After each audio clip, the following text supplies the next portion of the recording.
And you know, Bill, it's really hard to put into words, you know, like when I look at the videotapes of the last couple of years that I've been on videotape for different specials, that I see myself talking about the illness, but it's really difficult to put into words the kind of pain, not only emotionally, but also physically. When I was in graduate school, I had an occurrence where police had come and broken into my apartment and took liberties. I won't get into detail, but it's just, you can't imagine the kind of pain that you really go through having mental illness. That's the only thing I can really relate to, you know.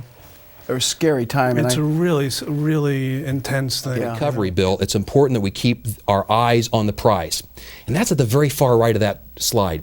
Relapse prevention and reintegration. Whether you're treating somebody acutely, subacutely, or in a stabilization phase, keep an eye on what your eventual goal is. And that is to get them out into society once again, get them to work, get them to school, and allow them to reintegrate back into society, but you also want to try to prevent future relapses of psychotic events. I'm glad you pointed that last. I think we're historically used to thinking about a 20% improvement in our patients. And Marty, you're telling us that that's nowhere near what we need to be thinking about, because if we're going to get to reintegration, we need to be thinking about 40%, maybe even 50% improvement on a scale like the PANSS, which is the positive and negative symptom scale. So we're looking at maintaining stability, improving symptoms, because that is important, but really getting beyond that 20%, which historically has been a pretty good outcome for many of us. But 20% improvement in symptoms, like shown here on the PANSS scale,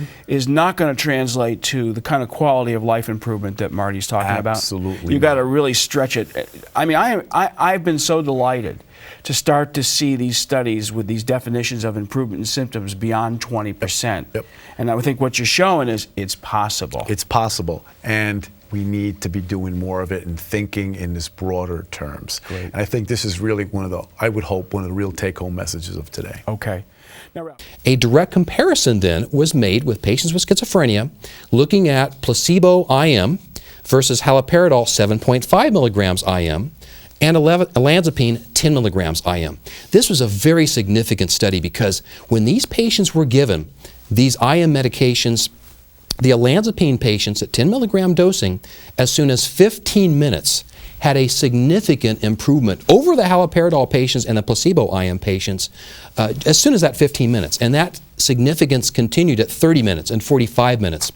That's exciting for me as a psychiatrist, because not only do I see myself using olanzapine or Zyprexa IM in the emergency room setting and the acute inpatient setting, I can see myself using this in the outpatient setting because you can get a very fast onset of action.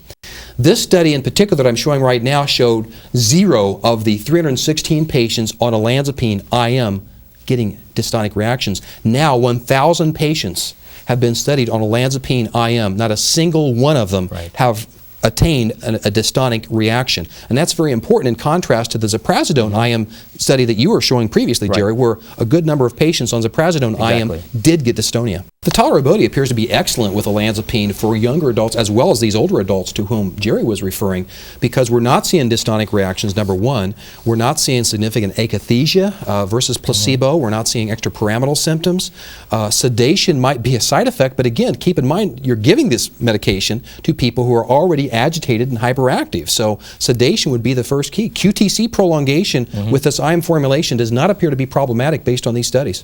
So our observation and our data really points towards the fact that atypicals are certainly the best way to go. We think that atypicals can help you to get towards reintegration, but again, it's been our experience that we believe that olanzapine will get you there faster and better. Where I'm going and what I hear sometimes as a question is, if in fact obesity relates to diabetes, so the answer to the question is yes, there is a relationship. Certainly. I mean, that's pretty much well then established. Does it follow that you should choose a drug that you think will cause less weight gain so that you'll lower the risk of possibly getting diabetes and everything else? I always like to keep my eye on the prize, and that's reintegration and that's efficacy. And we still continue to see the best efficacy amongst the atypicals, But again, as I mentioned earlier, we believe that if you're really serious about reintegration, the other atypicals might get you there, but we think olanzapine is going to get you there better and faster.